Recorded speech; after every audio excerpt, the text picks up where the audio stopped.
two, one. Welcome back to the Comic Book Bullies with Nerd is the New Bully. I'm your host, Leroy, with my co-host. This is Eli.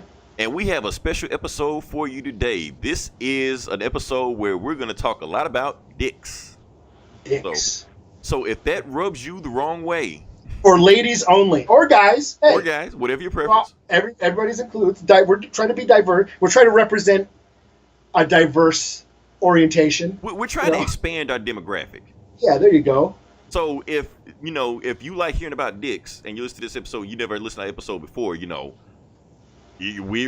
podcast for you. So because who doesn't like dicks, right? Exactly. I mean, either you got one or you want one, or both. Or both. Yeah, it's 2018. Yeah. So yeah, we're probably gonna get a lot of inbox messages this time. Eli, I'm gonna let you open them up this time. Oh yeah. I'm gonna just give you a fair warning, Eli. Be careful what you open up because whatever you see can't be unseen. I'm the dick expert, I guess. You're the dick expert this week. I'm the dick expert. Right. That sounded wrong. Yeah. Dick expert. Yeah. So I'm thinking of a title. I'm thinking that this title will be the Doomsday Cock or something. I don't know. Wah wah wah wah. Thanks, folks. I'll be here all week. Try the deal. Waka waka waka. Fuck, let's get to the show, man. Can we start with the box office numbers? That's right. Yeah, I got nothing else with that. So the box office numbers we got. All right, Eli, give it to me. What do we have? I heard Eli Roth finally got a hit. House with the what's it called? House with a clock in its walls. What the fuck? I've never heard of that shit. It's Eli Roth, his first PG rated family film. Now Eli Roth is known for making horror films like Hostel and Cabin Fever and that piece of shit Green Inferno. But this is his first foray. Not Eli. Eric liked Green Inferno. Oh, he did? Oh yeah. Yeah, he liked Green Inferno. Yeah, he has like this amazing talent of like liking crappy movies. Yeah, we argue for 2 hours. And then shitting all over good ones. Yeah, right. And he shits all over classics like The Godfather. Right. But shout out to the Valiant. Yeah, yeah. What up, man? Big up to Eric. But yeah, so Eli Roth, yeah, he makes horror movies, but this is his first attempt at a family-friendly PG-13 movie. I guess it's about this kid, a little kid who lives in a house with his warlock witch aunt and uncle or something. I don't know. I guess it's a book. It's an old fairy tale book. So, but my kid is interested in seeing it. So I'll probably have to eventually see it at some point. But I heard people are going out and seeing it. So good for him. Yeah, good for Eli Roth. I mean, I really don't care for his movies too much, but hey, I'm not mad that he's, at the top. We never did. Whatever happened to Death Wish? Oh, that's right. He did make Death Wish. He did make Death Wish. It came and went. Yeah, I saw it. You saw it? I did see it. Okay, I didn't know you saw it. Was it anything compared to the first one? No, I thought it was a big pile of meh. Okay. Like most movies, but at least did it kind of follow the storyline of the first one? It's the same premise, It's just I wanted more. I guess I just wanted more. It seemed like it was afraid to go where it wanted to go because it was afraid it was going to piss people off about the gun issue. Which is weird because the first movie didn't give a shit. No, it went head on with it. Talked about the pussy ass liberals. We like our guns. The movie was basically pro-gun. The movie was talking about how he kept shooting minorities. The movie went there. Yeah. Well, the original movie came out in the 70s, and there was a big crime, wave going on in the country. So that was an issue. Crime, street crime, violent crime. So protecting yourself was your God-given right. It was before a lot of people. We didn't have the mass shooting,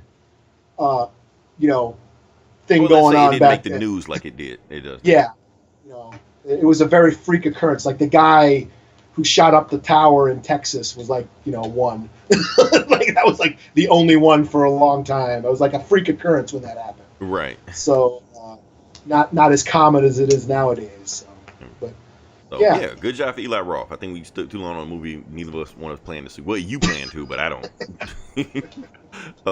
Let's see. Number 2 is A Simple Favor. That's that hot chick movie. I can't remember who's in it. I don't know what that is either. You know, I can't remember their names. Hot chick movie. Yeah, the 2 hot white chicks. I can't remember their names. Okay. Whatever. Number 3, The Nun, still hanging in there. Number 4, The Predator. Ooh, slipping down. Wow. Yeah, that was quick. Wow. So, hey, easy come, easy go. Number 5, Crazy Rich Asians, still hanging in there. Number 6, White Boy Rick. Yeah. And number 7, we have Peppermint. Number 8, Fahrenheit 11/9. Oh, Michael Moore's Right. movie. So the sequel to Fahrenheit 9/11. We're not gonna go into detail about what 11/9 means. If you know, then you know. We'll just move past that. Number 9, we have The Meg, and number 10, Really? Oh shit. still hanging in there. It's Still in the top 10. it's raking in money. And number 10 is Searching. Okay. So like I said, the desktop horror movie. So yeah, a lot of stuff going on. Not really too interested in the movie. I guess Venom comes out a week now, and no matter the movie, doesn't matter whether the movie is good, doesn't matter if it's complete shit, it will be number 1. It'll be the movie everyone will talk about. Why? Because it's a Marvel movie, technically. Technically, yeah. Technically, so yeah. So we have to go with that. Moving past that, we can get right into the podcast. We can talk about Eeny, Meeny, Miny, Mo, Eli. Which one we want to talk about on here on the left? Are we okay? Like who's dick? Like how many dicks are we talking about? I haven't counted yet, but we're not gonna talk about dicks just yet. Is it the dick topic yet? Not yet. You gotta wait your turn, Eli. I know you're excited for this. Oh well, before we forget this shit happened, let's talk about the Captain Marvel trailer. That's what I was saying. Let's talk about the Captain Marvel trailer. Let's go ahead and get it out. So apparently, Because I almost forgot about it. a lot of people, nobody's talking about the Captain Marvel trailer at all. It's interesting, even though it's done a lot of traffic on YouTube and stuff like that, and it's one of their highest moving traffic. But it's like it came and it went just that quick. And the funny thing is, I think it premiered the day after we shot our podcast. So that's why I just think so. But a week in podcast lifetime is like a lifetime. An eternity. Yes. It's an eternity. It's like news moves so fast. We don't have time to worry about stuff that happened 6 days ago. What? An ocean of time. Right. But let's talk about this trailer. Eli, I'm gonna let you talk. What did you think about the Captain Marvel trailer? I thought it looked fine. Awesome. Okay. I got no problems with it. I can't say. I mean, I've said this before. I'm not very well versed in cosmic Marvel. Yeah. So I'm not too familiar with Captain Marvel's character. Other than basic shit that she's basically like Supergirl, or Goku or whatever. Yeah. I don't know. She goes Super Saiyan at the end of the trailer, right? Yeah, I mean, that's. I mean, I really don't know the space side of Marvel other than what happens in like Fantastic Four or whatever. That was when I was a kid. I just wasn't a space Marvel guy. So I'm not too familiar with her backstory or what's going on. But I thought the trailer looked fine. I mean, Marvel's got another Marvel movie. Yeah. And it fits right into what they're doing, and I'm sure it's going to do fine. Yeah. I mean, the good thing about it, like I said, Captain Marvel is not a well-known character. People really don't know her. I got people calling me left and right. Who is this character? What she's about? What she's doing? What ain't to know? Well, from what I've been seeing from the trailer, they're changing up a lot of stuff of her backstory. So, I mean, it's some stuff that change. I mean, she still gets power from the crystal like that, but it seems like they're pretty much just throwing that shit out and pretty much telling their own story. So, I don't know what's gonna happen when the movie comes. I saw the movie set in the 90s. They had a whole bunch of cool backdrops to it. They had the blockbuster video to let you know it's in the 90s. She was wearing like a Nine Inch Nails t-shirt. A lot of stuff we saw in the photos from last week is we just see it in motion now. So it kind of paints a better picture. Basically, we get to see her in action. Yeah. And that's the main thing. We see her go Super Saiyan at the end, Super Saiyan 3, 2, whatever it is. So that's pretty cool. She went full binary. And that's the thing. People are complaining about that. How is she the most powerful hero in the universe? That's supposed to happen. If she goes binary, she's the most powerful hero in Marvel, because that's how in the comics. She was so powerful, they basically took that power away from her so she could be, a regular hero, because other than she was damn near godlike powers, I do have some concerns, Eli, and I know people have a whole bunch of concerns, because I feel like I'll get to that later on. It feel like since we've been so far removed away from the trailer that happened Monday or Tuesday, whatever like that, everybody is talking everything about this movie except about the movie, and I'll get to that later on. That's why I want to talk about the movie right now. Coolest part in there, of course, punching an old lady, so that's always cool. Oh yeah, yeah. Of course, Yeah, we know why she did it. Yeah, people made a big deal out of that. Like, oh my God, she punched an old lady. I'm like, yeah, because she's probably not an old lady. Haven't you seen The Evil Dead? Right. Someone's in my fruit. Said the scary old lady trick. Right. And when we know, like I said, they're probably taking elements from The Thing. What was that other movie? They? Oh, yeah. They was about that. Or was it They Live? The Roddy Piper movie. They Live was, They Live. There's a bunch, where demons disguising, or zombies, or just ghosts disguising as old ladies. Yeah, so basically we get the Invasion of the Body Snatchers movie. Yeah. Okay. And now, she's probably a Skrull. Yeah. Right. And I'm 95% she's a Skrull, 5% she's not. She's just punching an old lady. Oops, my bad. But I did want to go into detail about that, because after doing my review reaction when I did, I just remembered early in the 60s or 70s comics, a little stuff that I do know about Captain Marvel or Marvel or Karen Danvers, whatever the fuck her name is. She actually had a power called Cosmic Awareness. Now, what Cosmic Awareness is basically like Spider Sense times fucking 100. She can like sense shit and danger and stuff going on. So when I'm thinking of, if they keep that power in the movie, she could probably see them. Yeah. Like the Skrulls probably can't hide from her. So that's one thing. That may be one of her superpowers. So if that is one superpower, it's pretty cool. I'm glad they added it in there, because it is a throwback there. Now here's my concern about the movie. For one thing, and I know people talking about this, Samuel Jackson seems to be the star of this trailer. Then it's like almost like featuring Captain Marvel. It feels like we're getting an Agents of S.H.I.E.L.D. movie. Guest starring Captain Marvel. Yeah, that's what it feels like. And it sounds like they're going back to where she didn't remember who she was or whatever. Like, she obviously started out as an Air Force pilot and then went to space and then forgot. Well, see, that's convenient for us. That's convenient for the audience, because since she don't know and we don't know, we can all learn together. So she's our point of view character in the movie. Yeah, just have Sam Jackson just tell us about it. Right. And Samuel Jackson just running off at the mouth to tell us everything. But that's what it seemed like. It seemed like they're making an agency movie. We're learning how S.H.I.E.L.D. came to be, and how Samuel Jackson came into power, and where Coulson came from, and all these other Agents of S.H.I.E.L.D. folks start popping up, shit like that, and where the Skrulls came in, how he first got the idea for the Avengers. So it seemed like Captain Marvel, even though her name is on the movie poster, it seemed like she's just along for the ride. Yeah, that's what it feels like. Kind of like I'll give you an example. Mad Max Fury Road. Awesome movie. Awesome movie. But it almost feel like Mad Max in that movie was inconsequential. Like if you take him out of that movie, the movie plot still would have just went ahead and nothing would have mattered. Yeah, pretty much. He was just there. He was just there, and it makes it seem like, from the trailer, from when I'm seeing the movie, like Captain Marvel is just there, like this. Even though we get we got the Kree, but we already know the real threat is the Kree Skrull war, and the war's gonna go on whether she's there or not. Yeah. They're selling us on the Skrull, they're selling us on the Shield, they're selling us on Kree, they're selling us on Sam Jackson, selling us on Coulson. Are you selling us on Captain Marvel? Not really. I've said it last week. I said it weeks before. It feels like Marvel doesn't really have faith in Captain Marvel as a character, so they're throwing all this other shit in as a distraction. Like, okay, if you don't like her, go see it for this. Yeah, it's not like it's not like Black Panther where you stuck him in Wakanda. It wasn't like Black Panther was surrounded by S.H.I.E.L.D.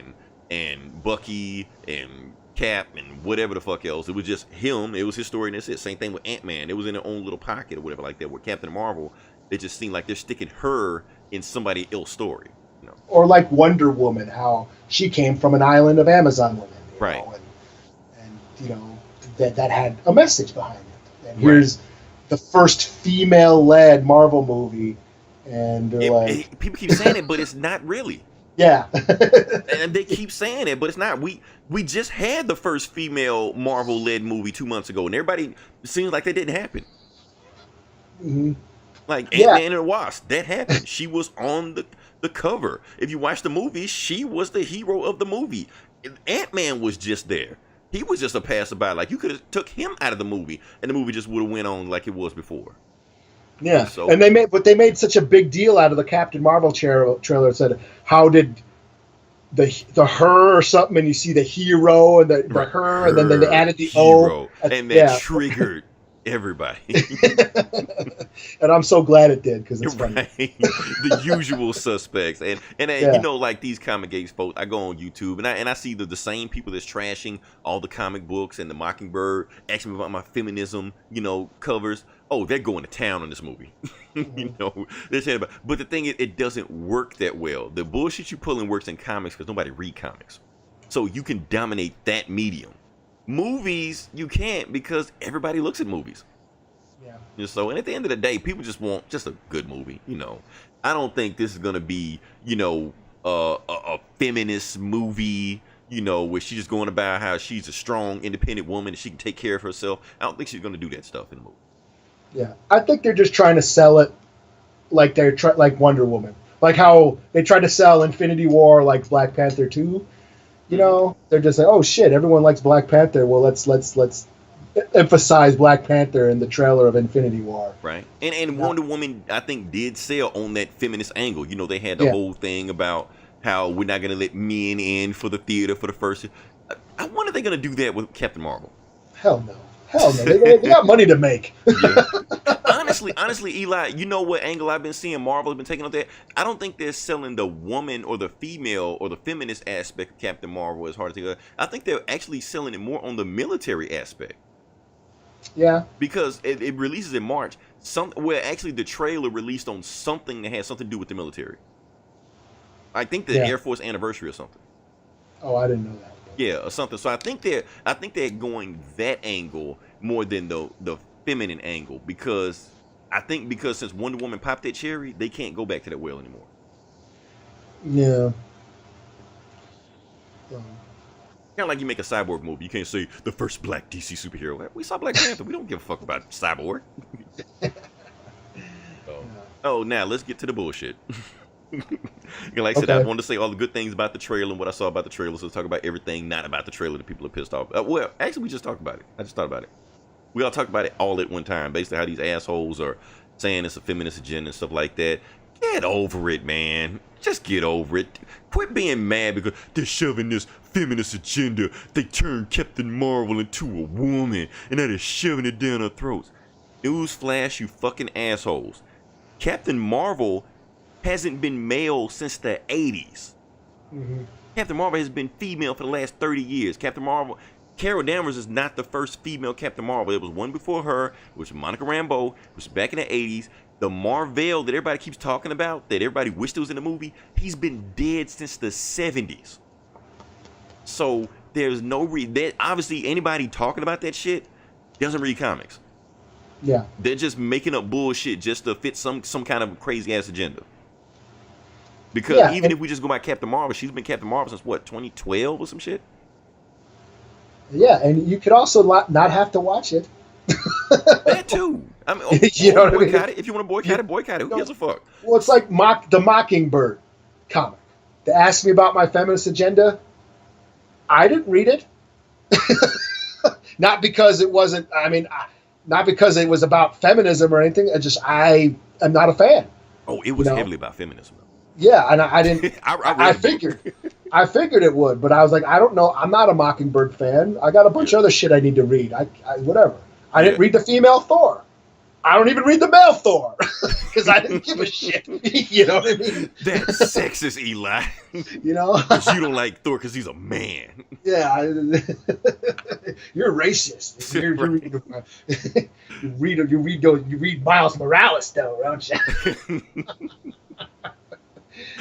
So yeah, Yeah, people just getting bent out of shape. At the end of the day, it's just gonna be a Marvel movie. We've yeah. seen these movies left and right. We know we can probably tell from that trailer everything's gonna happen from beginning to end. At the same time, just go and just enjoy it. I mean, every movie's not Schindler's List, you know, and it doesn't have And, to be. and if you don't like something, don't read, buy, or watch it. You Right, know, you don't bitch about it until it changes into something you do like. You know, right. Down you with know, CaptainMarvel.com and shit like that. I mean, you're talking to a metalhead here. Most of music I don't like, but you don't sit me, I fuck, Rihanna doesn't sound like what I like, so I'm gonna write her a bunch of fucking letters and bitch at her until she makes music that I like. No, I don't do that shit. Right. You know, I go Like, find what I do like. exactly. It's easy to find stuff you like instead of bitching about stuff you don't like. Yeah, You know. And if you don't like Captain Marvel that much, yeah, exactly. Just exactly what Eli said. Vote with your wallet. yeah. Stay at home. I still never read a Captain Marvel book. Only reason I read a Captain Marvel book, well, I never read a Captain Marvel book, but I read a Miss Marvel book. That was only because it was Yeah. tied into Dark Reign, and some evil supervillain took over power, some shit. Yeah, Fuck ever. I don't. Out of curiosity, I read Kamala Khan, and then I ended up getting into it for a while, and I followed her for a while, for about a year. I, I was I like, be, wow, this was a lot of fun, and I, then I didn't care afterward.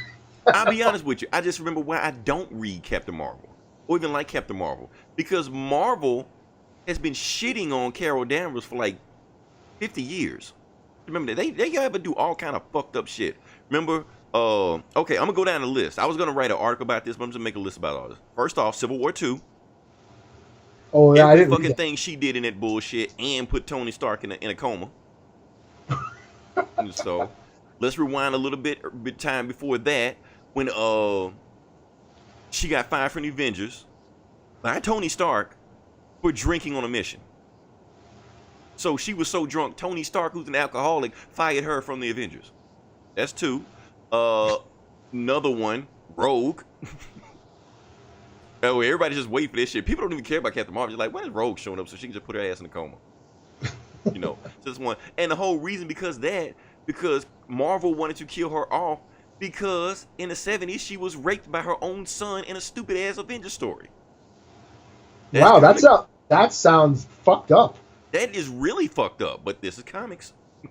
You can get away with that shit. No one cares. Are they gonna put that in the movie? Ask me about my feminist agenda. Honestly, Eli, I have a theory about that. Why some stupid ass writer back in the 70s made Captain Marvel get raped by her own son. Because Captain Marvel, Carol Danvers, has always been a symbol for feminism. You know, now, if you thought people hated feminism now in 2018, imagine an all male writing team opinion on feminism back in the 70s. So, me personally, I think they used Carol Danvers as a punching bag to say what they thought about feminism. Okay. You know, because she was all that. She was all about herself, and she's an independent woman, and she don't need no man, and she can get any man she wants to. Hey, Wonder Man, you over there, you big buff dude. I want dick. Let's go. You know, and she just would just do that shit. You know, all of a sudden she just got pregnant. You know, she don't know how she got pregnant. She got pregnant with her own son. She fell in love with him. He had sex with her again because he was mind controlling her, some weird Kang the Conqueror bullshit. And eventually just like, okay, have fun, Carol Danvers. You have fun with your son, and y'all go make some more fucked up babies. So I'm like, what kind of story is this? And I think that whole thing was because about how these male writers back in the 70s felt about feminism. You know. Oh, and another thing about it, another reason these asshole fanboy nerds don't like this movie is because of Brie Larson. Because Oh really? she is super opinionated on Twitter. Oh, yeah. See, Yeah, I should be following Twitter more. I'm gonna tell you, you see this shit on Twitter. She's always saying fucked up shit. For instance, here's another fucked up thing she said that she really pissed these guys off. Now, have you noticed the trailer? How she has this same exact expression on her face the entire time on every single scene? Oh yeah, I saw people bitch like the Zoolander, The same Zoolander shit, the, yeah. the same face expression, Right. The blue steel the face. Maxim or whatever. Right. So she had some kind of so somebody on Instagram put a fake smile on her face or something like that. Like, see, that's much better. So she got pissed about that shit. So she went on Instagram and posted all the other Marvel superheroes like Captain America and Doctor Strange and Iron Man and Hulk and put smiley faces on them and see that shit doesn't work. Of course that made them get pissed also. So she's getting this fanboy war with these guys, and it's not ending well. We'll see how it goes. Captain Marvel, March. I wish, to trolls. I mean, yeah, I wish like Facebook wouldn't block you, like if you just put some porn as a troll. You know what I mean? Right. Because every time someone starts bitching at me, I like, on trolling, I just like, what if I just put a big picture of a dick, right? Just reply and just put, you just looked at a dick. Our first dick topic. Yeah. More to come. And then, just make them and then just laugh. Haha, I made you look at a dick. And, you want to reply to me again? Because I can post another one. Just keep posting dicks. Every reply, just post a dick. It's probably some 12-year-old, if somebody's going to walk past looking at it like, what are you looking at dicks for? I got a whole shitload of dick memes saved on my phone. Ready to troll against these motherfuckers. But you can't do that on social media because you'll get like banned. I wonder why. They just want dicks everywhere, Oh man, remember MySpace when you could do that shit? You knew that wasn't gonna last. When the wild west days of the internet, where anything Get away with goes. anything. Oh man. Yeah. All right, we can get past this topic. We can talk about another topic since no one gives a shit about Captain Marvel anyway. Which we should have actually led with this next topic, which is the Joker. Okay, so we can talk about the Joker. We can talk about Joaquin Phoenix. Now, like I said, Eli, you're a bigger Batman fan than me. What do you think about this? And I'll give my 2 cents after that. I really don't have an issue with it. I saw the pictures last week. And I was like, okay. Well, we talked about it last week. Well, we talked about it, but we didn't see him in Joker makeup. We just saw him walking around like a dude. Yeah, and we saw him, and I'm just like, well, for one thing, it's not a Joker movie I asked for, but I guess if they're going this direction, I'm a little interested. When I saw the camera test with the music, they had the Guess Who song, and I'm like, wow, this looks a Scorsese-esque. If they're doing like this crime noir mobster film with the early days of the Joker. This sounds interesting, so I'm a little intrigued. I know people are freaking out because the Joker is wearing clown makeup. Yeah, he looks like Ronald McDonald. Like a fucking Ronald McDonald horror movie. I'm like, what the fuck? Well, he's a clown. I get it, but I understand he's a clown, but at the same time, the Joker has a certain look. He just doesn't look like Bozo the Clown. It's a crazy killer. He doesn't look like the It Clown. He has his own look. Well, I don't know, did they want like Cirque du Soleil clowns, like elaborate clown costumes? I don't know what they're doing. That's the thing. Okay. It just felt like I felt like they were on set and like we're making a Joker movie. And Jeff Johns came on there. Okay, I got these comics. I got the Killing Joke. I got Batman: The End. Read these comics, and then you can find out more about the Joker and see what direction you want to go. And like, okay, cool. And as soon as he left set, they threw that shit in the trash. Like, okay, let's do our own fucking movie. This is what the fuck we're gonna do. And he ate a Happy Meal or some shit. They were like, it'd be cool. We made Ronald McDonald a fucking serial killer. Let's do it and call the Joker just to sell more tickets. Let's do it. And that's what I feel like they're doing. Now, at the end of the day, am I gonna see the movie? Am I gonna bitch like these, soy boys talking about Captain Marvel? No. I'm gonna see the movie. Fuck it. I mean, because I'm looking at the talent behind the movie. Joaquin Phoenix, Robert De Niro, Martin Scorsese is somewhere on set doing something. So I don't know. I don't know if he's still doing it. I heard he might have. I don't know. I'll have to look that up. Yeah, I mean, I heard. But either way, it's inspired by. It's like especially with the song, because Martin Scorsese has a knack for putting the most fucked up music during the most fucked up scenes in his movies. Right. You know what I'm saying? So, like if they're doing like a Taxi Driver version of the Joker, that you got me. Like, I'm sold. So, Yeah, I still think it's too early to tell. This is just the first footage. We don't know what context this is in. We haven't seen a trailer yet, but I'm a little interested. I'm more interested than I was now because I think the simple clown makeup is a little creepy looking. That it's just that he's not in prosthetics. He doesn't have scars or any of that shit. Not yet.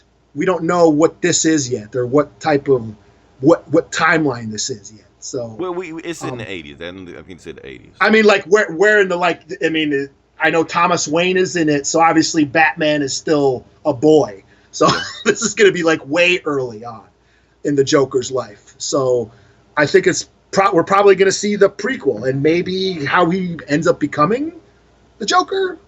Maybe, I don't know. I don't know. All I know is like everybody bitched every time a Joker comes out, everybody bitches about it. You know, everybody bitched about Heath Ledger when they saw him. Everybody bitched that Heath Ledger was cast as the Joker back then. And now he's like everyone's gold standard now. I mean, everybody bitched about Jared Leto. For good reason. And and now everyone's saying how great he is. Man, I want a Joker, not Lil Wayne. What the fuck was he doing? Yeah.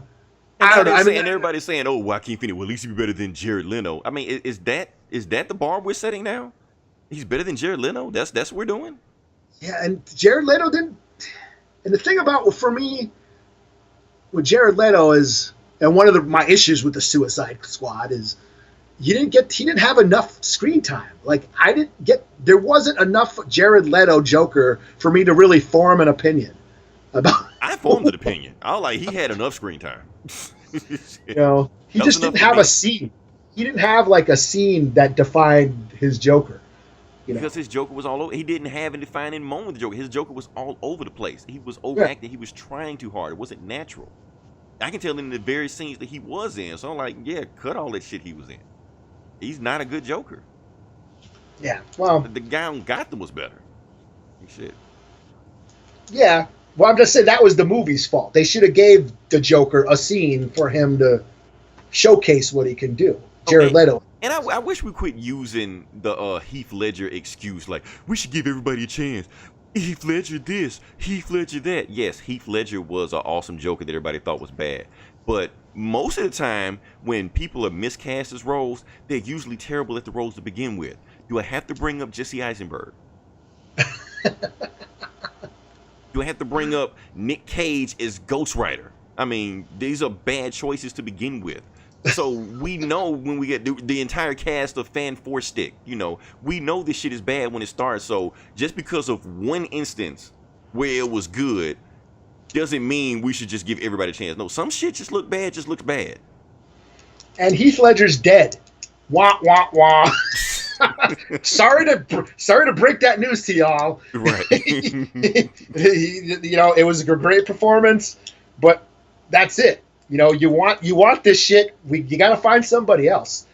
Somebody else got to play the role. I get it. Somebody else got to play the role. You know what I'm saying? Because that's what I see on the comments. Oh, Heath Ledger's no one's will ever be better than Heath Ledger. Oh, like he's still alive. Like right. No. That's all you're getting out of him. It's the whole Tupac and Biggie argument. People saying they're the best when it's been better rappers coming around, but they can't say it because it's those guys. So yeah, it's the same argument. I mean, when you're dead, you're immortal. Yeah, I just for me, it's just more like it's just the over bitching about every little thing is just really starting to wear on me.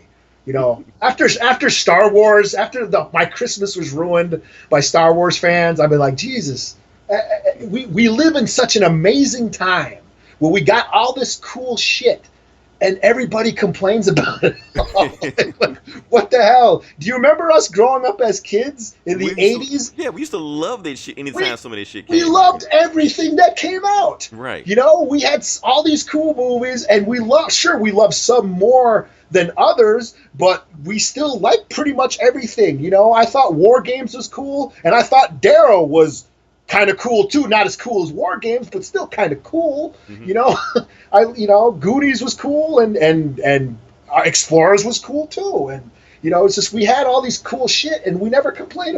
I don't think I ever complained about any movie saying how much it sucked and I can't stand.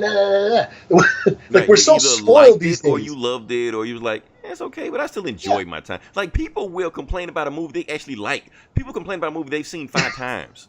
Yeah, I know. Like, why are you complaining about a movie you saw 5 times? If you hate the movie, a lot of times you just stop it in the middle of it. You know. Yeah. Last Jedi is the shittiest Star Wars movie ever made. I saw it 10 times. Like, why? Yeah. So I'm like, hey, we got a Joker movie, all right? But nobody asked for it, Eli. That's my thing. I do understand that. But still, we got a joke. They're making a Joker movie. They're making Joker movies. That's another fucked up part about it. I just saw some shit about Jared Leto saying, oh, they're getting ready to shoot their movie. Like, what the fuck, man? Yeah. Watch this movie turn out to be the best fucking comic book movie WB's has ever made. And you know what? I wouldn't put it past. Like I said, the talent on this movie is something. So that has me interested. You know, they're not just getting just anybody. Yeah. People bitched about BVS 2 years ago. Now everyone's like, "Oh, release the Snyder cut." Zack Snyder is a G. They ruined his genius. His genius? What the fuck? Like, oh, man. Oh man, I hate everybody. I hate all of you listening. Oh, full of shit. Stay tuned for our next episode. Right. I hate the comic book bullies. They just insult fans. Boycott bomb comic book bullies. Oh. If we were so lucky. All 2 of y'all. Right. Please don't stop listening to us, please. Right. Oh, yeah. Sorry, so let's go past this. Like I said, we're going to speed up time a little bit. Let's just go to the video game section. Sure. I'm pretty sure we skipped over a bunch of shit, but fuck it, let's go. Okay, video game section we're going to talk about. I know a lot of you have heard about some new stuff that PlayStation has going on down the pipeline. And, of course, one thing I did want to bring attention to that they have the PlayStation Classic coming out. PlayStation Classic is a miniaturized version of the PlayStation 1. It's just like the Nintendo Classic and the SNES Classic where you can play, like, mini games on and stuff like that. And it's going to come preloaded with 20 games on it. Now, they haven't released the games of all this on it, but I'm going to try to name some off the top of my head. You have Wild Arms, you have Ridge Racer Type 4, you have Final Fantasy 7, you have Tekken 3, and you have... Fuck, I'm forgetting that last game. Fuck it, who cares? It was some shit I didn't care about. So Tekken 3 was one of my favorite games of all time. I'm going to get to that in a second. Tekken 3 is my religion, but I'm going to get to that in a second. All right. Please don't be dumb enough to buy this system. Don't do it. Don't be a dumbass. I'm telling you. Now, I try to tell you not to buy Nintendo, but you bought the Nintendo anyway. I'll excuse that. You bought the SNES. I'll excuse that. This shit, do not buy this because you're a dumbass. Because I'm going to tell you something right now. This system is $100 for 20 games. And they're not planning on releasing any more games for it. So $20 for 100 games for a system that came out 20 years ago? What the hell? I'm going to give you a life hack. Everybody listening right now, I want you to gather around because I'm going to give you a life hack right now. Take that $100 and go buy a used PS3. That's what you do. You guys get it less than $100. Now, I'm going to let you know one more thing about a PS3. Every single PS3 that has ever been made can play a PS1 game. And Blu-rays. For less than $100. You don't, and the games are not hard to find. Every game that I just named that you can get, they actually sell them on PSN store. You can just pay money for them and just get them. Tekken 3, Wild Arms, Ridge Racer 4, whatever the fuck. You can just download them to your PlayStation 3 and just play them. You ain't even have to do a PlayStation 3. Get a PSP. That shit that nobody bought that just died because the Nintendo DS just killed it. Buy that shit. Play it on that. You can actually walk around with that portable. That's better than this piece of shit that they're selling now. So be smart with your money. But I know I'm just talking to deaf ears. I know I'm just falling on deaf ears. Nobody's listening to me. I am screaming into the void. I'm yelling at a wall. You're going to buy this shit. Yeah. Sony ain't going to sponsor us, so fuck it. Right. People are going to scalp this shit. They're going to sell it for $500 on eBay during Christmas time because nobody's fucking listening to me. I hate you. All of you listening. Both of you. What? Oh, some other good news. Now, this is actually some interesting news about PlayStation that I actually did like that they actually plan on doing that they should have done to begin with. PlayStation Now has been updated. It's the streaming service they have where you can play games on the PC. You can play older games, games that I just named. You can play them now. Now you can actually download those games and you can play them offline. There's the PS2 games, PS3 games, and the PS4 games. So that means that if you're playing, you have to worry about lag, so like this. You're playing like a fighting game, you don't have to worry about this stuff because some of those games were unplayable if you had a terrible internet. But now you can play them. So good job on Sony. So they did one good thing, one fucked up thing. So I give them about a 50-50, this time. I wonder if I got that. No, you don't have it because you got to pay for that shit. I got PlayStation View. That's how I watch my TV. Okay, So I wonder if I have that shit. PlayStation View is good. They're competing with, the streaming service going on right now. If you got like a Fire Stick or something, definitely looking at that. No, PlayStation Now is something completely different. I think it's like $10 a month or something. If you had it. Thing I like about PlayStation Now is that you can play the games on PC. So even if you have like a little laptop, you lag in a PlayStation Now, get your Sony controller, bam, bam, bam, play the games, and you're good to go. Now, you were talking about Tekken 3. I had another point, but I'm going to come back to Tekken 3. Because like I said, Tekken 3 was my religion. I played that game every single day. Survival mode. People knew about me. I had the game in college. They knew about me. Like, do not play him at Tekken 3. He will embarrass you. So, my thing is, people are so nostalgic for Tekken 3, but Tekken has been the same exact game every single year. So why would you scour the earth for Tekken 3 when you can get Tekken 5, Tekken 6, Tekken 7, and it's basically the same fucking game with new graphics. So why would I sell my soul to go back and play Tekken 3, which has worse graphics, with less balanced gameplay, less characters, less moves? Why? When they get the new shit out, I don't get that. Why would it's like getting Madden almost. Like they have Madden 2019 out. Why would I scour the earth and search for Madden 2008? Why? That's my thing. Can we talk about horse testicles now? Oh, I was gonna say, yeah, I like Tekken 3 too. Okay. Tekken 3 is an awesome game. It really is. But I'm just saying, I'm not going all of my way just to play that game. So now, horse testicles. Like I said, next part. Well, not really dicks. Testicles and dicks are two different things. Video games? We're still on video games. Oh, that's right. Yeah, that's right. Video game dicks. Yeah. Okay. Yeah. What you thought I was talking about some other horse testicles? I thought we were moving on to dicks, but I forgot about. Get there. I thought we were moving. Yeah, that's right. I forgot about this. Okay. Yeah, we're gonna talk about that. For some reason, Red Dead Redemption comes out next month, and they have some big deal going on right now about the horse testicles. Apparently, they change in the weather. They have posted pictures and videos of the trailer, and you can actually see like the horse balls, dragging and swinging while the horse is going. I'm like, why did you spend that much time making horse testicles? Yeah. Or why did you spend that much time looking at them to find this out? Right. So it's Twitter. This stuff just comes at you. So. Like, damn, man. So nothing you can do. I don't know. Last thing I want to talk about the video game shit, because a lot of video game shit I want to talk about. And Eli, actually, you're an expert on this. I'm gonna defer to you on this. Oh yeah. Okay. So like I said, this has to dealing with Devil May Cry 5. Oh, that's right. Oh, that's right. Okay, yeah. Yeah, so we got a lot of stuff going on with Devil May Cry 5. Apparently they released a trailer. They had the Tokyo Game. That's the reason we got talking so much about the video game shit right now, because they had the Tokyo Game Show happen this week. So a lot of news stuff dropped. A lot of stuff I'm just passing by, but one thing was about Devil May Cry. And Devil May Cry had a trailer come up. They actually had to cut the trailer part because the song that they had released for the trailer, apparently somebody in that band got hit with a sexual allegation. Eli, take it away. That's pretty much all I got on that. Well, I guess the band is called Suicide Silence. Mm-hmm. A band I'm not a fan of, but they're pretty big as far as like the deathcore scene. It's pretty like mall metal, Hot Topic metal.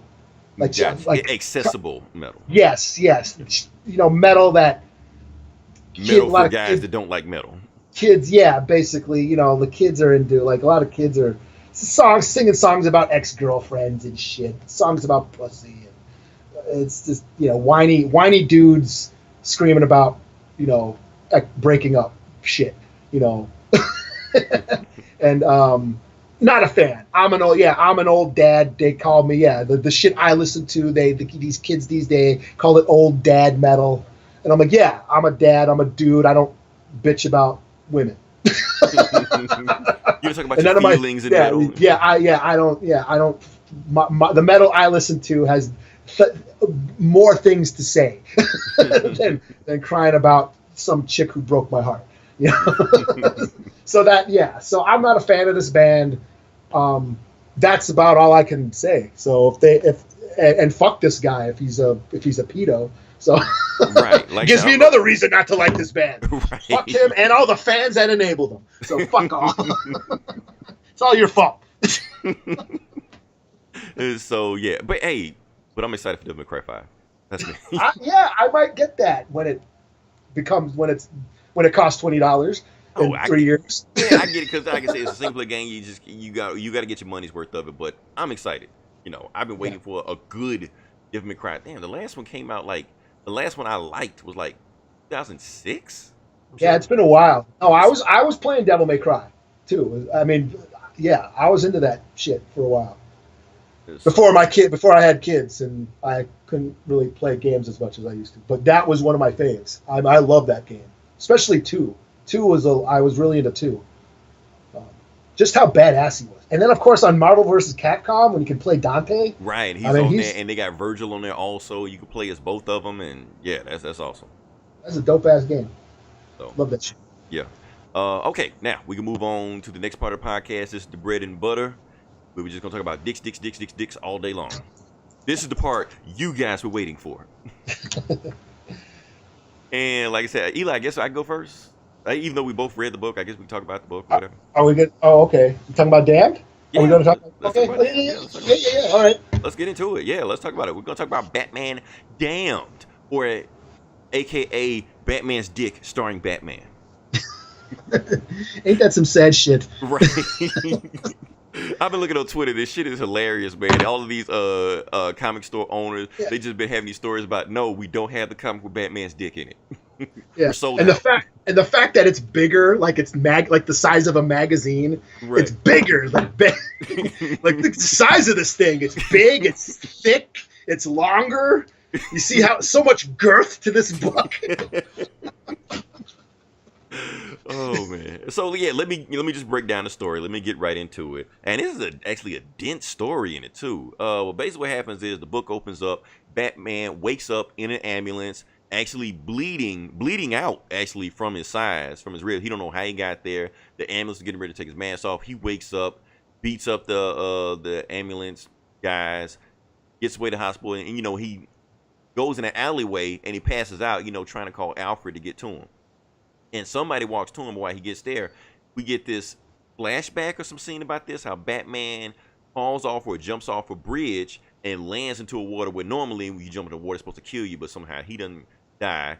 He crawls up he swims up from the river and he sees like his parents or some shit like that. But anyway, he wakes up and he looks up and it's not Alfred sitting there waiting on him. It's actually John Constantine looking at him. And he was like, well, sorry, you couldn't call your butler. He's not here right now. So Constantine takes him back to his place, patches him up. I guess he does like some magic, some shit like that. So Batman's no longer bleeding out.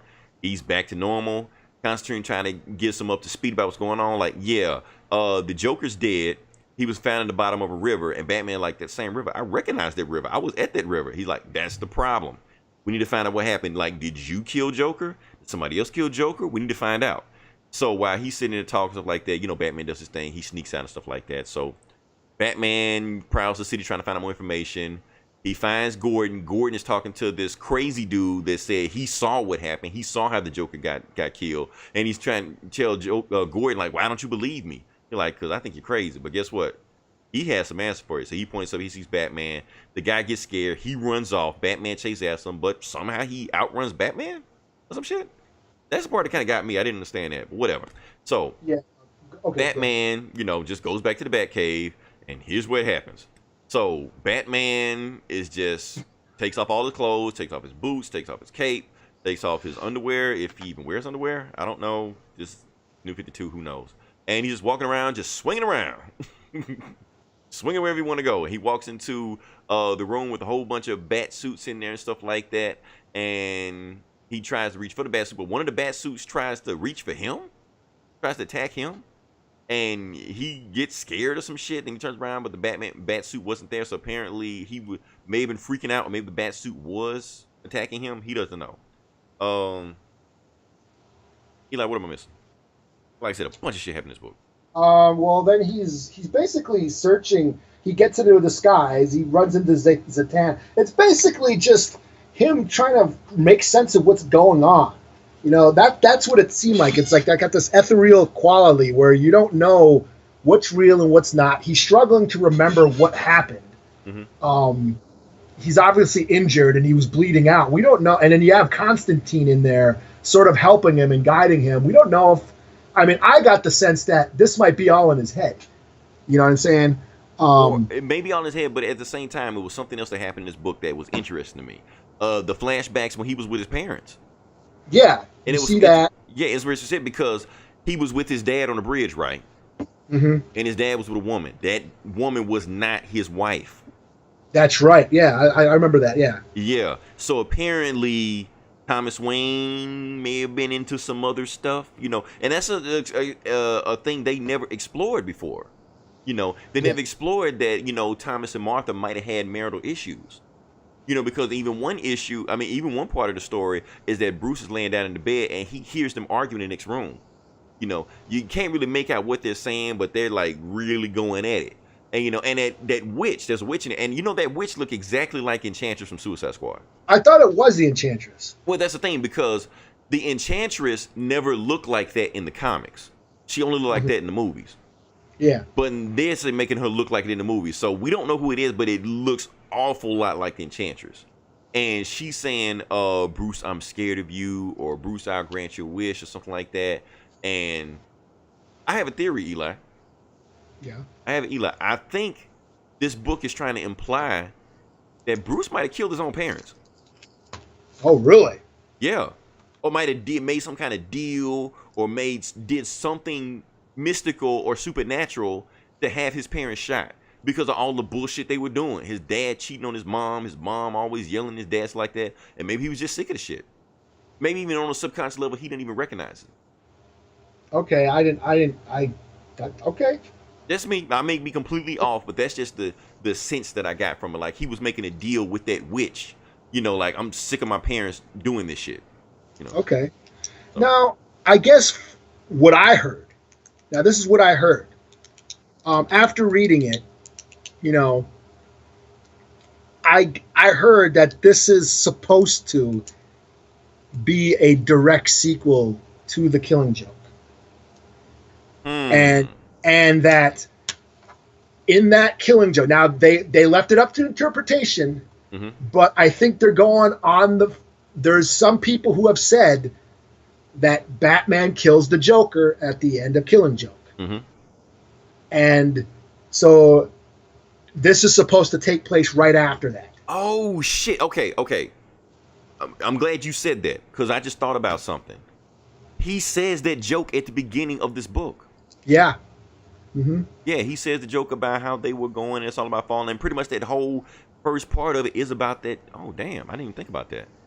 Yeah, and and this might be, that's why I'm saying, like, whatever happened to him, like, this is some sort of, like, in and out of subconsciousness thing going on in Batman's head. You know, he obviously can't remember, you know, and then you have, like I said, the whole you got dead man possessing bodies, you know, it's just got this whole, the whole afterlife thing, and that. And we didn't even talk about the very ending. Yeah. The very ending about how, because one thing, Batman hears on the news that the Joker's body is missing. You know, then he hears on the news about how a priest, a minister, and a rabbi has been kidnapped. He's like, oh, well, it's got to be a Joker. It's got to be a joke, you know. Yeah. So he goes to a church, but it's not Joker. It's Constantine. Yeah. And he sees Jesus Christ, you know, the cross with the Joker makeup on him and ha ha ha written all over the cross. I'm like, okay, that's some disturbing imagery right there. Yeah. Yeah, so yeah, there's definitely a mystery going on, and Batman can't remember what's happening.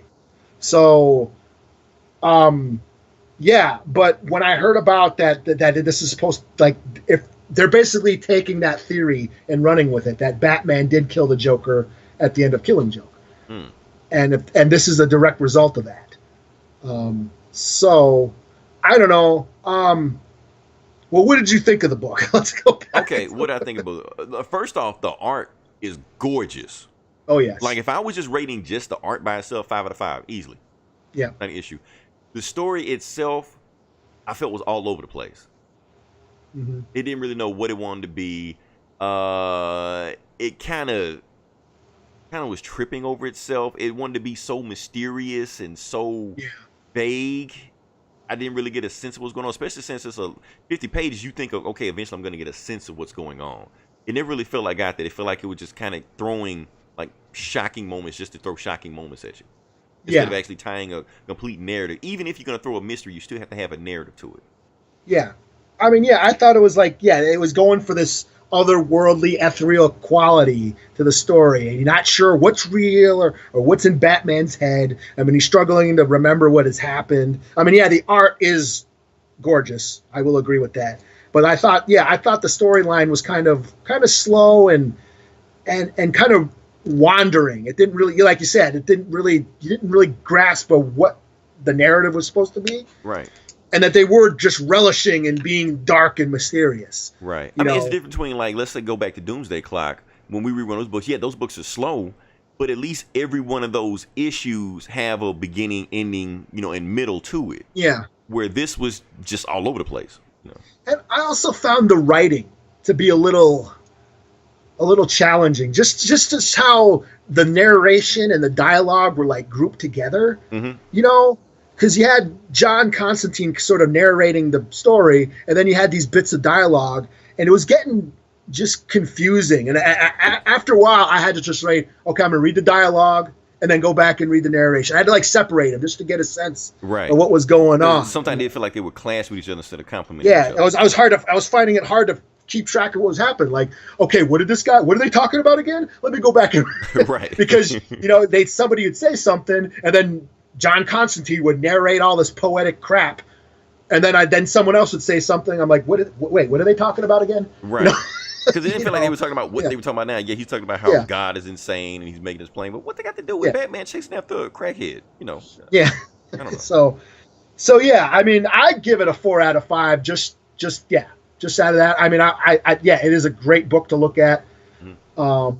I definitely thought it was worth the $7. Yeah, it was expensive. Yeah. But yeah, I'm hoping that it picks up. I mean, storyline just picks up. Okay. Now, back to the dick. Okay. My book didn't have it. Oh, really? Oh, you went digital, didn't you? I went digital, yeah. Now, I went digital. They have already because that's another big controversy going on right now. People were protesting the book. People were mad about the book. Scott Snyder, who didn't even write the book, said he was getting tweets from, fourth grade teachers saying, why is Batman's dick wiggling around in this book, and these kids are all talking about it, so there's a big shitstorm going on right now about that. Apparently you bought the book, right? You got dick in your book? I do have dick.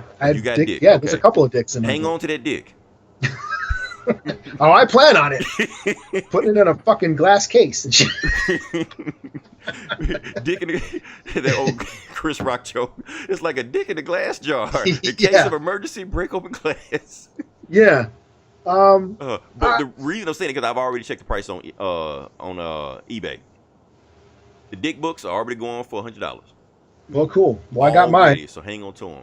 And the reason, and I knew it was coming. I knew they were gonna take the dick out. So I know. I thought if I'd bought the digital book at first, I felt like I still would have got shortchanged. I would have bought that dick, and then they would have put some kind of patch in there and took the dick out. Yeah, or like in heavy metal, like heavy metal will like just put a comic book or like a caption over it, or like somebody like a word balloon. You know what I mean? Like some dialogue.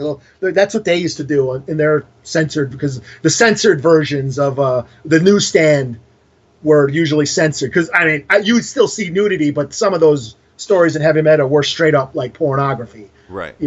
showed penetration and all that, and they would just cover up, with dialogue or whatever, But you had the option of ordering the actual comic too, and seeing the uncensored version and all that. So, for me, come on, we're adults, It's a dick.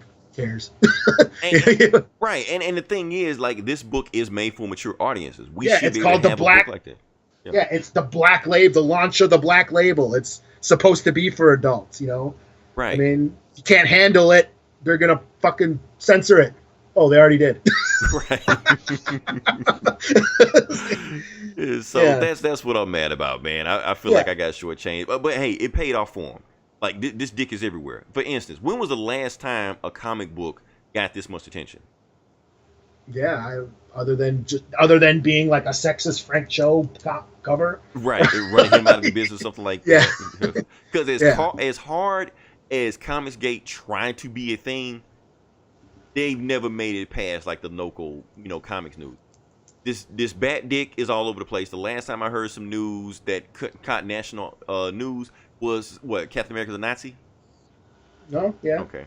Now here's what I think. Now it's a double-edged sword, putting dick in Batman's book. I think DC fucked themselves because not only did they put the dick in the book, they market it as the dick being in the book. If they would have just let it happen, nobody would have cared. Now I won't say nobody would have cared, but it wouldn't have been this outrage that we got. Yeah. It would have just been like, okay, because they've had dicks in books before. Yeah. Now look, I'm not Dr. a dick Manhattan. historian. I'm not a dick historian. Somebody sent this information to me. I didn't go through let me find all the dicks in here, The history of dickdom. Right. But like we were just saying, Dr. Manhattan was in there. There was no outrage over that. The Killing Joke. Jim Gordon's dick is out. Is it? Yeah. Damn. Go back and there's so much shit I just didn't get from The Killing Joke that everybody else does. It was there. I saw it when it was first there. I like, is that his dick? But like I said, some weird shit in there. But like I said, if they would have just came out with the book and just had it in there and it's a dick outline and they didn't market it as come see Batman's dick, it wouldn't have been a big outrage. This book still would have sold because word of mouth would have caught on. Hey, I see Batman's dick. Come look at Batman's dick. Because this shit got so out of hand. I saw girls who never read comics talking about this shit like they show Batman's dick. Like, the fuck you know about this shit? Like, they knew about this shit before I did. No. And it's sad that that the dick is overshadowing the book. You know what I mean? Because it's just that huge. It's just fucking eclipsing.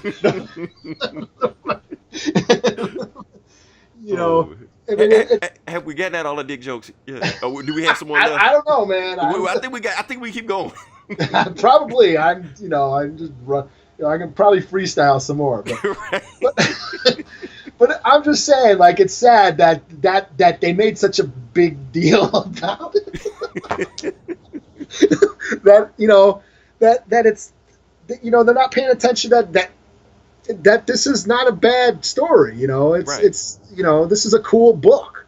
It just happens to be for adults. Right. And if you went, and I'm saying if you went to the store to buy this just to see Batman's dick, I'd be disappointed as hell. But do you know that's why it's sold? Because it's the #1 book selling book this week. Because it's in the shadows. You can barely see it. Yeah. But people are gonna put bright lights on it and filters, enhance it, and they can add. They go into Photoshop and add veins and hair and spike balls. And right. You'll Pornhub somewhere. Batman's dick fan edit. Yeah. Put Joker makeup on its head. Right. Catwoman tattoo on it or some shit. Cock ring or some shit. I don't know what the fuck going on. But here's my thing about it. I do feel like there's a double standard on this. Because, okay, they took the dick out of my book, right? But they left his ass in there. Yeah. So he's just walking around, okay, dickless, like a Ken doll, but his ass just walking down to the Batcave. But at the same time, okay, they market the dick, and he took the dick out because it got this outrage. But just a few months ago, remember that book I told you, Batman White Knight? Yeah, I haven't read that. I'm waiting for the trade. Okay. But I do plan Joker and Harley have sex in the book. I heard about that. Harley shows tits. Mm-hmm. And that's a dope book. Let's back this up to Mr. Miracle. I was just reading the Mr. Miracle book. or Big Barter. And this is a book that's on par. This ain't no mature artist, nothing like that. She's in that book, butt, ass naked, titties, nipples, everything. I'm like, what the fuck? You know, so Just on the newsstand, huh? just on the newsstand, just pick it up. Hey, Big Barter's titties. You want to see Big Barter's? Big Barter's? There you go. So they have all this stuff going on, but we can't see a dick. Yeah, yeah. There is, and there is a that is a. I hear that a lot too from feminism too. That Right. they argue that male frontal nudity is always, you never get to see that, because it's, I mean, You- well, we can- one we can thing, see- yeah. you can't put too many dicks in a comic book because we know the audience. The audience is male. Not too many people are going to pick up, well, yeah, they are. But I'm just saying, your general audience isn't going to pick up a book because of a dick, yeah. You may get an outside audience that may pick up a book with a dick in it, Oh, I forgot to tell you the biggest outrage. There's actually a bigger outrage group right now because of Batman's dick. Oh yeah. Let me see if I can find it. Is it the one about the circumcision? That's the one. Yeah, I Thank heard you. about I did that. not want to scroll Twitter with search Batman's dick because I'm scared of what I will find. But that's Yeah. the one. I think it's genital rights group or something like that. Anyway, they're mad because Batman's dick circumcised because they Yeah. said it's child mutilation or something. I don't know. It's child abuse that they consider circumcision child abuse. Yeah, so they're outraged over the book also. And honestly, I think DC might have took the dick out because of that. Like, fuck the 10-year-olds. I mean, I didn't even know that exists. Yeah, I didn't know it was a When thing they either. when they broke it down and explained it to me, I'm like, okay, I guess I can see your point, but holy shit, are you guys like trying hard? Right, just outrage over everything. People are mad because there's a dick. People are mad there's no dick. People are mad because the dick is circumcised. Like, Yeah. And no one has a problem with any of the violence and fucking brutal murder that's going. That's my biggest thing. Right. Is we make such a big deal over titties and balls and ass and sex, but we have no problem with killing.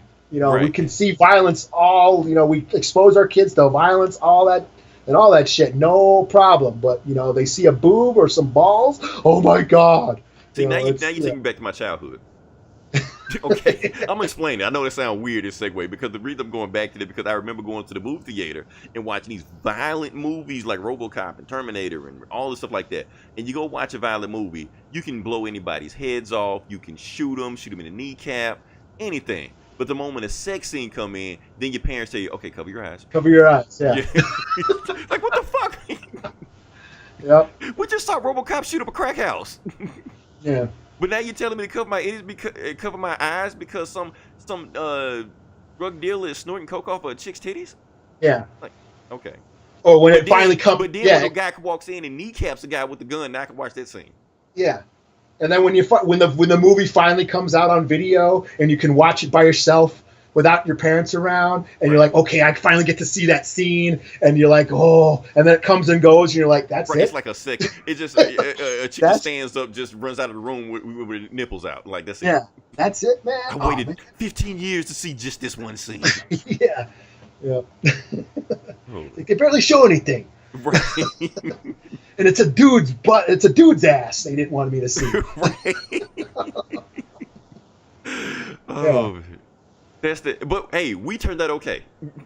Yeah. Yeah.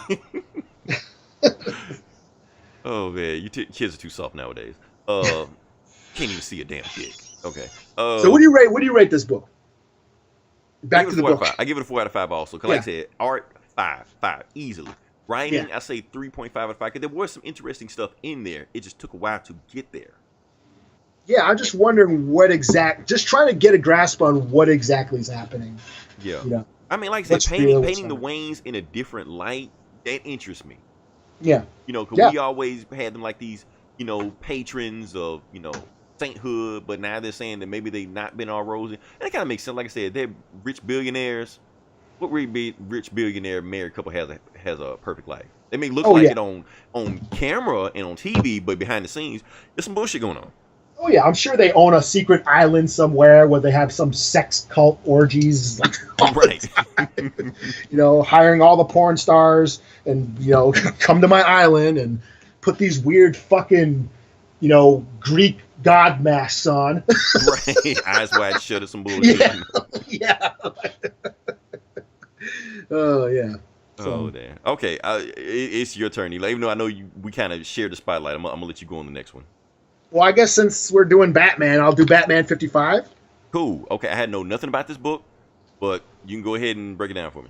You want me to spoil it or? Go for it. Balls to the wall. That's my Okay, last here we big joke go. of the night. All right. Okay, I'm going balls deep into this shit. Batman 55. So this is an interesting read. We got like two parallel stories going on at the same time. It starts out with Batman and Nightwing beating up some mummies, some straight up mummies, some pharaoh god or whatever. I can't remember the name of the guy, but it was really, really cool. I mean, art by Tony S. Daniels, and Tom King's still writing, so the art is awesome. Another gorgeous book, Batman book here. They're beating up some mummies. Pretty cool shit happening there. And meanwhile, while that is happening, we see this one-armed guy arrive at the Gotham airport. He checks into a hotel. He buys a gun very easily and illegally, by the way, which I'm sure the comic skaters will have their titties all twisted because it's making a statement on how easy it is to buy a gun. But so there's that. But anyways, we keep going back and forth between the one-armed man and Batman and Dick. I thought we said no more dick jokes. and Nightwing, excuse me, kicking ass. His Batman's other sidekick. Yeah. And Dick keeps making all these wisecracks and shit. And Batman's being all serious and not laughing. We finally see the one-armed man like break into an apartment and kill the person who lives there in a very, very graphic and brutal murder scene. I was like, wow, like used all 9 panels like to emphasize how violent this death scene was. So he ends up setting the rifle up out the window and he's looking for a target. He's basically a sniper. And then we cut back to Batman and Nightwing, and they're wandering, and then they see the bat signal. So they go to the GCPD, and Commissioner Gordon's there, and he says that this napkin was found at this all-night restaurant and had his note written on this napkin, and it said who's afraid of the Joker with a giant question mark, and he's like tonight marks the anniversary of the War of Jokes and Riddles. Cool. Yep. And then all of a sudden, bam! Nightwing gets shot right in the head. Oh wow! And then the end. That's it. Oh wow! And I guess it turns out that the guy with the gun in the one arm is KG Beast, which I had no idea. I heard about that. I heard KG Beast was back. Yeah. So that was him. So he just shot Nightwing in the head. Until the end of the story, until that last page, this was just the run-of-the-mill Batman story. Just the dynamic duo fighting crime. But then the end really came out of nowhere and kind of elevated the story. It's definitely making a statement about the two opposite natures of Bruce and Dick, so because you see, Nightwing's cracking all these jokes and trying to be funny, and you see how Batman's like not amused, like be serious. We must, be train hard and all that shit. So yeah, we'll see what happens next. I mean, I give it a 4.5 out of 5 because it was just a fun read with a real dick puncher of an end. We're so worried about Batman's dick, we forgot about Batman's other dick. Yeah, he's got 2 dicks. Right. So yeah. Oh man.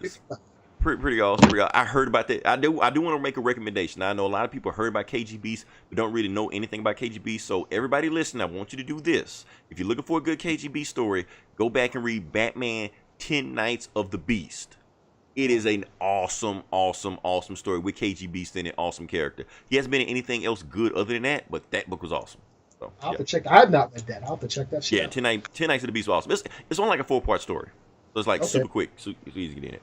Okay, next book we have is what the fuck I'm reading. What is this? Okay, The Return of Wolverine #1. Now, like I said, there've been 1,000 Wolverine's back books that Marvel has been putting out. I haven't read any of that shit.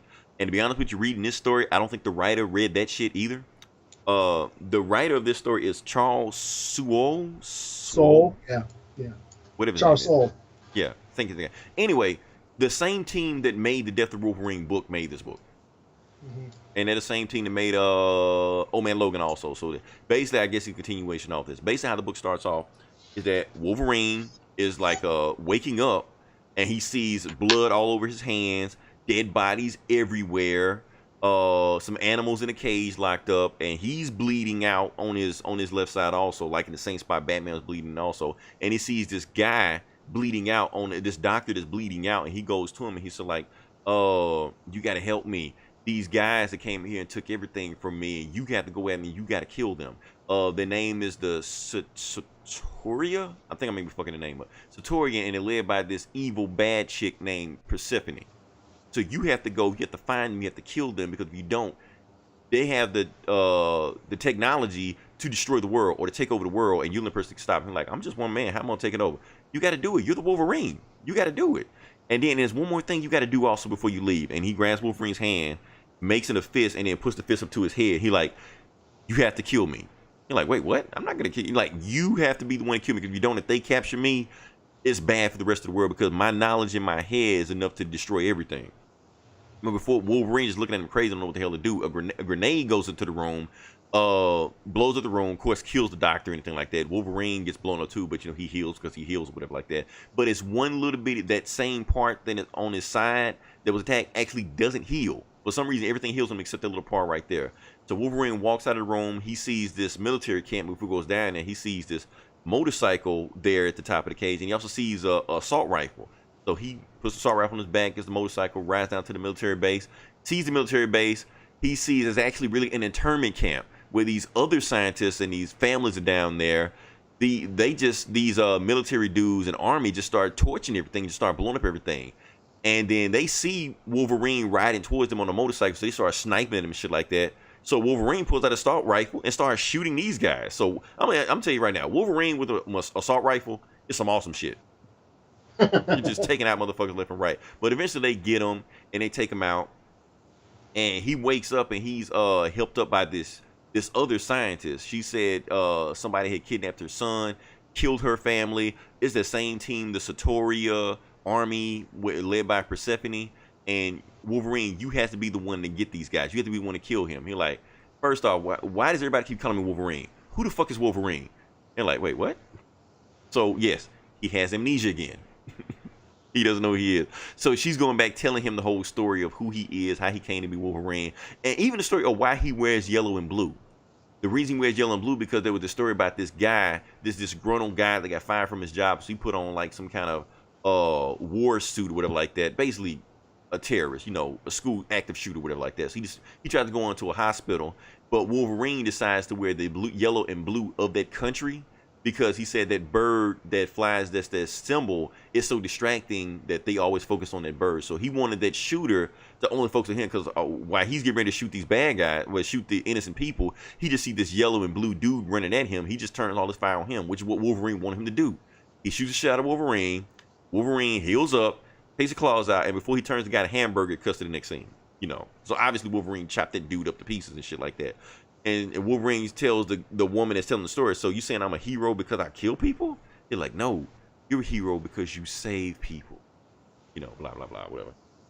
Trying to cut to the end. I forgot what happened at the end. And Wolverine actually meets Persephone. He finally gets to Persephone and say, so you're the bad guy of the story. And Persephone's like, oh, that's what they told you? And then she kisses him. And that's how the story ends. So, yeah. Fucking Wolverine. Just gets all the chicks. It's Wolverine, man. It's his animal magnetism or some shit, you know. He's the bad boy. Yeah, he's got that musk. I mean, what you want? Clean cut Scott Summers, or you want bad boy thug Wolverine? I mean, Jean Grey, make your choice. So not hard to understand. Hey, honestly, it's interesting because I just thought about this. We've been reviewing all these DC books and all these DC books doing fucked up shit, like people getting killed and dick swinging and shit like that. So it's good to see a Marvel book that, you know, takes it to the next level. Violence, Wolverine cursing, people getting stabbed, people getting shot. I'm like, wait, I'm reading a Marvel book again? This feels like an old Marvel book. So I thought it was pretty cool. Honestly, I give this book a 4 out of 5 because I still don't know what the fuck going on in it. It's just cool seeing Wolverine doing Wolverine shit. That's all. Well, I'm just one, because I read the whole Death of Wolverine arc, even though leading up to that. how he died. I mean, he got infected. His healing factor wasn't working. They had to suck the fucking, he wasn't allowed to pop his claws because every time he pops his claws, he cuts himself doing that. Yeah, so he had to fight through the pain and stuff. And yeah, and then they weren't healing, and so there was all this shit going on, and then they they basically poured him into adamantium. Yeah. And that was it. So I'm wondering I haven't read any of these. Dude, there's been so many books. Yeah, leading up to him coming back. And I'm like, I don't want to read any of this shit. There was so many. What, the Psylocke back as a white woman, one of those books was it, Yeah. Like, what the hell are you talking about? What does this have to do with Wolverine? I was just reading Old Man Logan the whole time. So like, he was alive. He was alive to me the whole time. So I don't. Yes, he was running around. Like those books all say like we were looking for Wolverine, but the books be about something completely different. It's about Jessica Jones and Luke Cage trying to have a threesome, some shit. What the fuck they got to do with Wolverine? Yeah. But and now this book he just got amnesia, so I guess we can just ignore all the other bullshit. Yeah, which is weird because Soule wrote the Death of Wolverine too. He wrote he wrote all those stories. So basically, I'm pretty sure he's gonna ignore all the other bullshit and he's just gonna focus on this book. So this is the book that's gonna tell us how Wolverine came back. Oh. I hope. So yeah. Okay. All right. So I guess since we're on Marvel, well, all I got is Marvel left. So okay. So I'll do Venom #6. So this wraps up the whole God of the Symbiote arc. We had the final confrontation between Venom and Null, the symbiote god. Now Venom also has Rex Strickland's symbiote inside him. So this issue is just all out action. It's Venom armed to the teeth with guns and a total throwback to Spawn. He looks just like Spawn, with all packing all these guns and shit. And he goes up against the giant symbiote dragon, and they beat the crap out of each other. That's pretty much what this issue is. It's just all fighting and shit. Really cool fight scenes. It's just an all-out brawl. Finally, Venom gets Null to come out of his dragon form and expose himself. And they just happen to be in like this metal forge, like refinery, like this factory, when it happens. So Null is right about to kill Venom, but then Venom grabs a hold of Null and opens one of the furnaces and starts burning Null. And they all start burning. Null burns to death. All the symbiotes that he had burn to death. And Venom's symbiote starts burning to death too because he's trying to protect Eddie from the fire. But in order to destroy Null, they have to burn him so long that Eddie ends up dying too. So it looks like Eddie's dead. So Ed's dead. Yeah, not a month before his movie comes out. Yeah, and Venom #7 is coming out next month, so we'll see how that goes. But other than that, 5 out of 5. Awesome ending to an awesome story. So we're back to So I guess they had an off month with Venom, but now we're back to classic Venom again. Yeah, I mean this was just all out action. It's cool. I mean this was just a cool storyline, and this was the final battle, the payoff. And it was just cool. Between you and Comic Cast and Gomer, y'all won't stop talking about Donny Cates.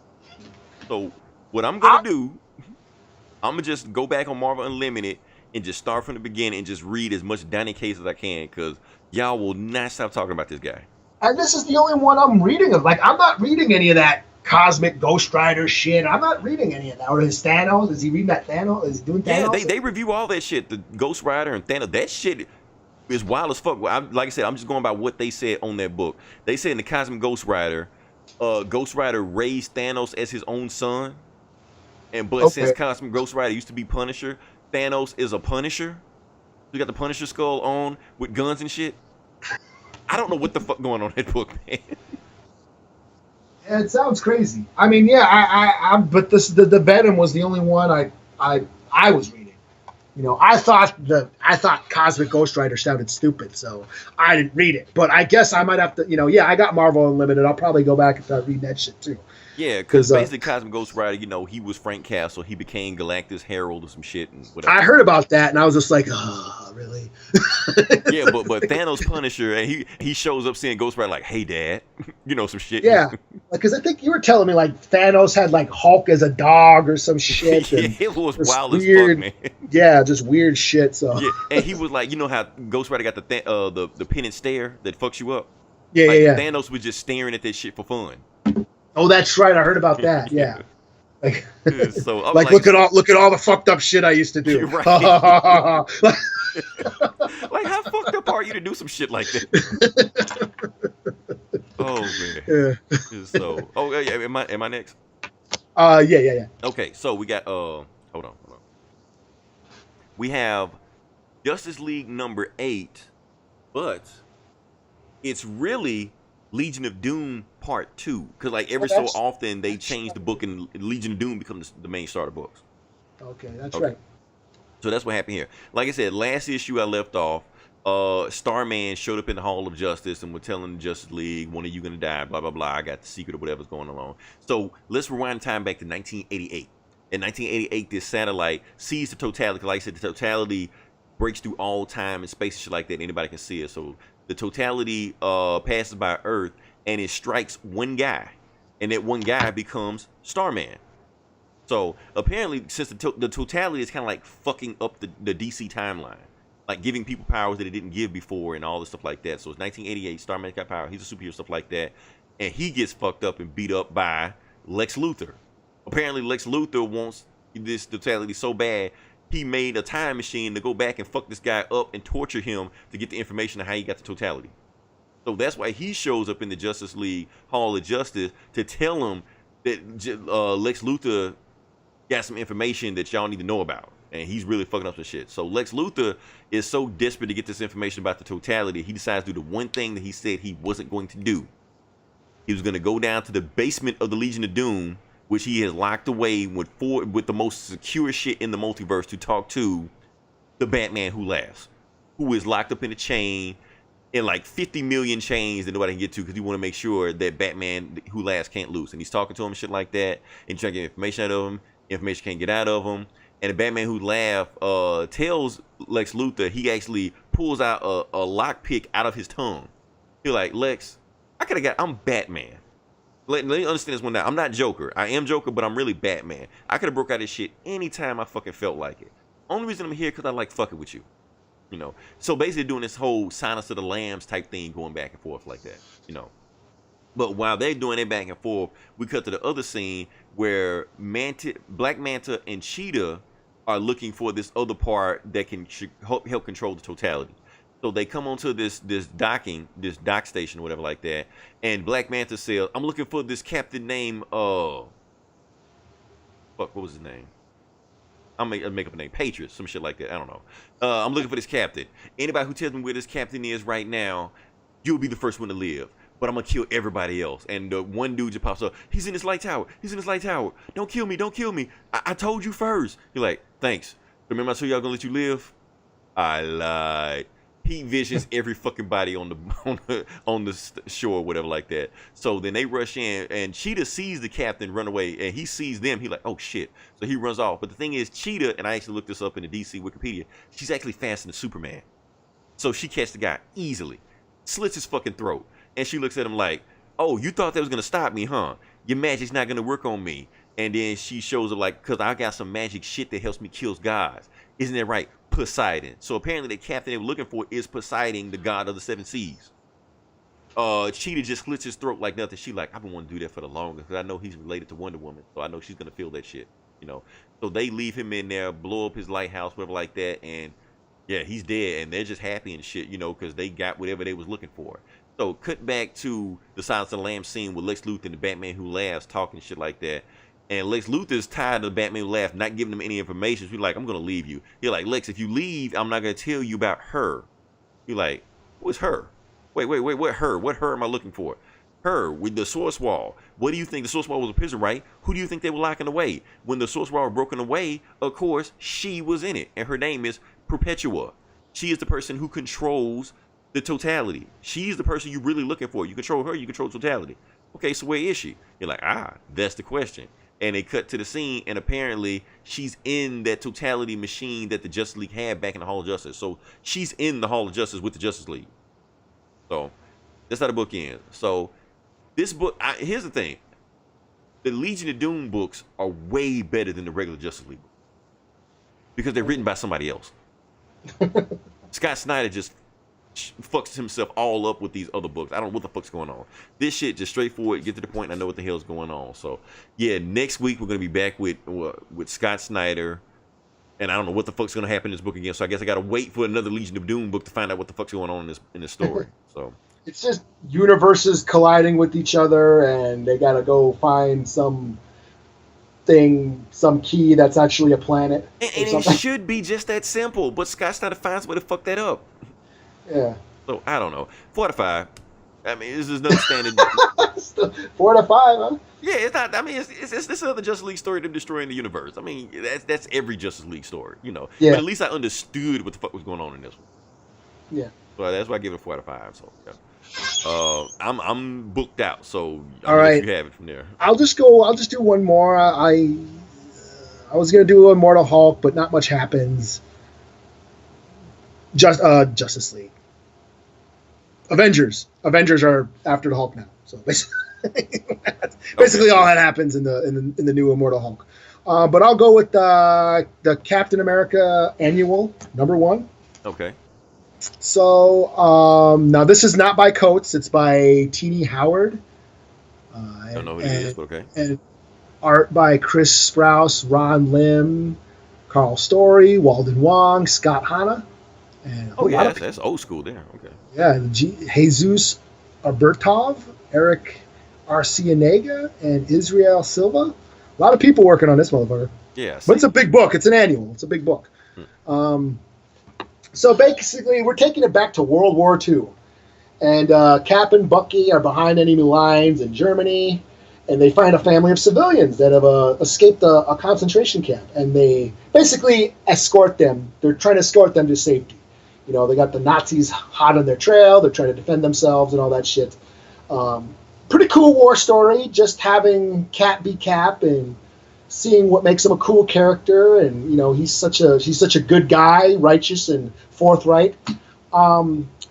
There's some definite social commentary as usual.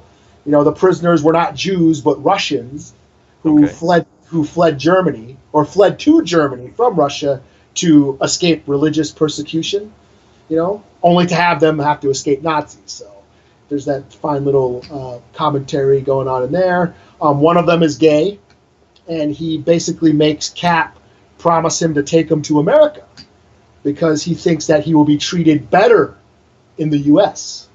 So go figure that. Yeah. Yeah. Yeah. So anyways, they make it to this Nazi radio tower, which is located like on this cliff by this ocean, and they're trying to call in for the rescue. And of course, they end up getting attacked. A bunch of Nazi tanks show up, and the warplanes are coming in, and they're basically defending against that. And then the Howling Commandos show up in a submarine and basically save the day. So that's about it. Pretty cool story. It's an annual, so it's just giving us an old school Captain America story that's not in canon with the stuff that's going on now. Just a good old greatest hits story, and it was fun. It was a lot of fun, just showcasing how cool Captain America is. So I give it a 4 out of 5. It was a lot of fun. You know? Okay, pretty good. Seemed like it was a lot of 4 out of 5s except for Venom was higher and the Batman. Yeah. Other dick book was high. Shoot, any more you got? That's it. Oh, cool. That's it. Okay. Yeah, I think we got an epic one. Like I said, this is bigger, longer, more girth. Right. Giant size. So yeah. So like I said, this is another issue we have. If you definitely listen to other podcasts, we have Comics Cast, which probably gonna have their own set of 50 million dick jokes also with the Batman damn book. This Geeks and Comics. We're gonna have Instruments of Destruction. I'm fucking my words. Bumblebee trailer just dropped. We didn't talk about it because I don't give a shit about trailers. Oh, really? Yeah. Well, no shit. It will drop tomorrow, actually. Okay. Yeah, but like I said, I don't give a shit about it. I'm not emotionally invested in the shit, but I know who is. I thought you were a big Transformer. You go see all the movies. I thought. I just go see him just to go see him. To be honest with you, I completely forget about it the moment I leave out. But yeah, but you know who does care? That is Gomer and the Instruments of Destruction. They will probably Yeah. have a 2-hour podcast just on that trailer. They were already geeking out about just the steel shots that came out. So let them have that. Talking Vows, some more foosball. Which seem to be outpacing us in the podcast. But whatever. What is that? What's it called? Because I can't find it on my podcast app. I don't know. Vows, whatever. What's it actually called? Because I I don't know what it's. Yeah. It's on the list. It's on the list somewhere. Yeah. Yeah. Geeks Ass, our sister podcast, is with them. Hoodoo TV, Get Valiant. Like I said, shitload of podcasts. Listen to all of them. We all dropping something new this week. Until then, this is Leroy. This is Eli. And we will talk to you guys next week. Same Back Dick channel, same Back Dick time. All right, cool.